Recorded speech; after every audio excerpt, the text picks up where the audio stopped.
everyone, welcome to Studious Division. Here, Ridhima Chaube is going to explain the summary of book Atomic Habits by James Clear. So the book starts with a very interesting story of British cycling team. British cycling team was completely a joke in early 2000s. They had won just one gold medal in Olympics of cycling and had not won any medal in France Day Tour competition. But everything completely changed in 2003 when Dave Brailsford took the directorship of the team. What was his strategy? He just focused on 1% improvement in every area to win the competition. He made very tiny changes on a very ground level. He just adjusted the bike seat for better comfort. He repeatedly washed his hands to reduce illness. He painted the interior of truck with white color so that the dust particles could easily be observed. And he used special tires for better grip. These changes seemed very silly and very tiny, but they brought a massive result for the competition. Just in 5 years, in 2008, British team won 60% of Olympic tournaments, and they won 5 gold medals from France Day tournament. So this story gave the core idea of the book that small changes can bring big difference if you do them consistently. James Clear's main idea for this book was that you do not raise the level of your goals, you just fall to the level of your system. So how do habits actually work? Every habit follows a 4-step loop, that is cue, craving, response and reward. Let's understand this with an example. So for example, your phone buzzes with a notification. This is a cue. And the craving to check that who has texted you is the craving. And in response, when you pick the phone up and check the text, this is response. And when the dopamine hits by checking the message, that satisfaction is the reward. So there are 4 easy laws that you can implement to build a good habit or to break the bad one that is mentioned in the book Atomic Habit. So first law is make it obvious. If you want to implement a good habit in your life, just make it obvious. How can you make it obvious? There are various techniques discussed in the books, which includes habit stacking and implementation intention.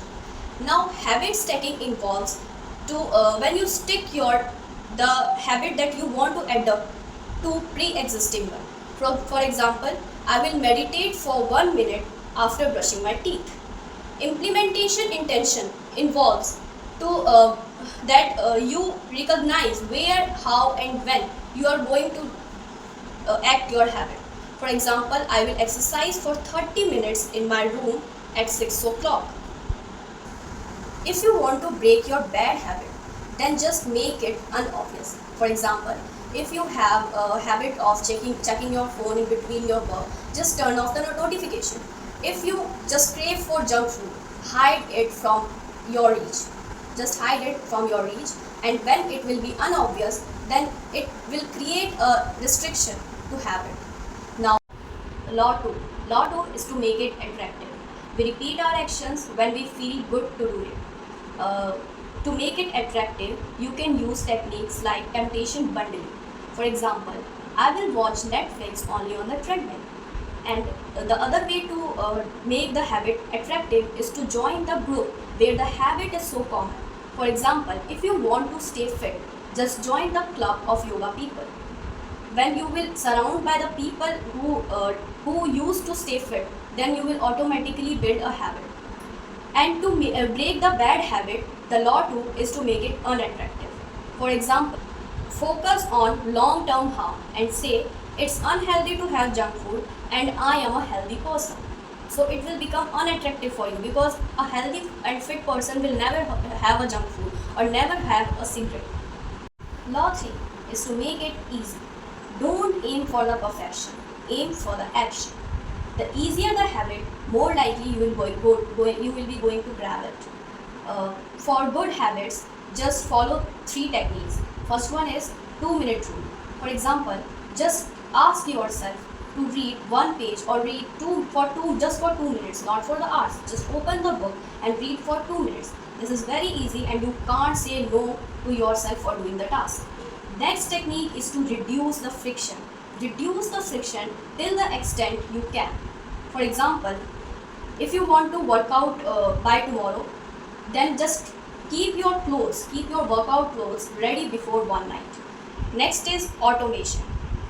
Use tools to keep some habits or to keep things be automatic. For example, setting alarms, paying bills before the time. And to break the bad habits, just make it difficult. For example, uninstall all the Instagram accounts, all social media accounts, to do not use your phone, or to avoid junk food, just make it harder to reach. Fourth law is to make it satisfying. The one which gets rewarded is the one which gets repeated.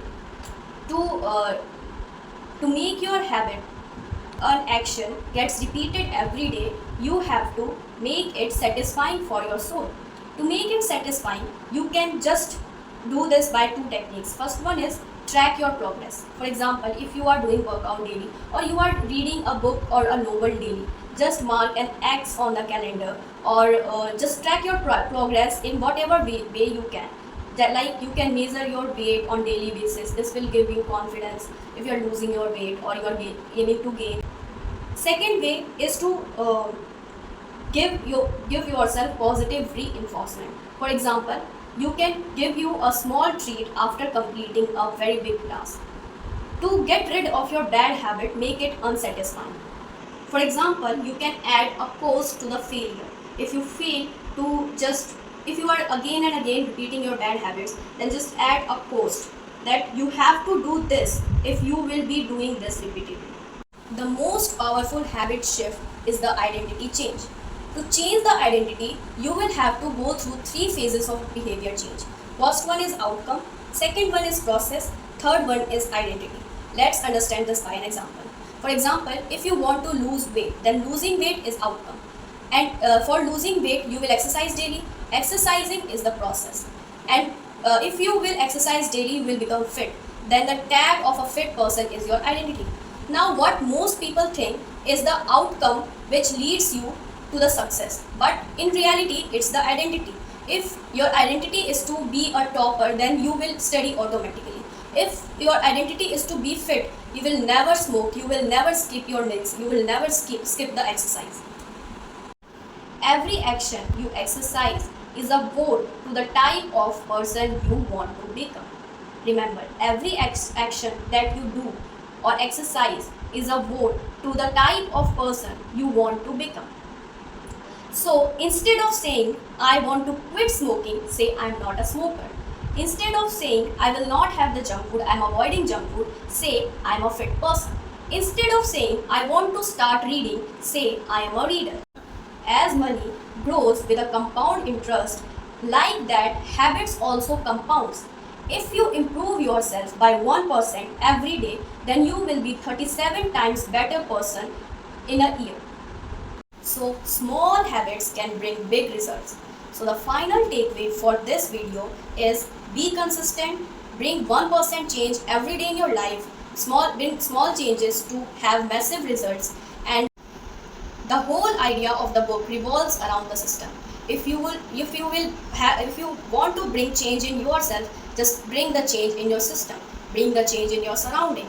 Because the system or the surrounding internally forces you to achieve something, to do some things. That creates a stage, a scenario where you will push yourself to build a good habit, to break the bad one.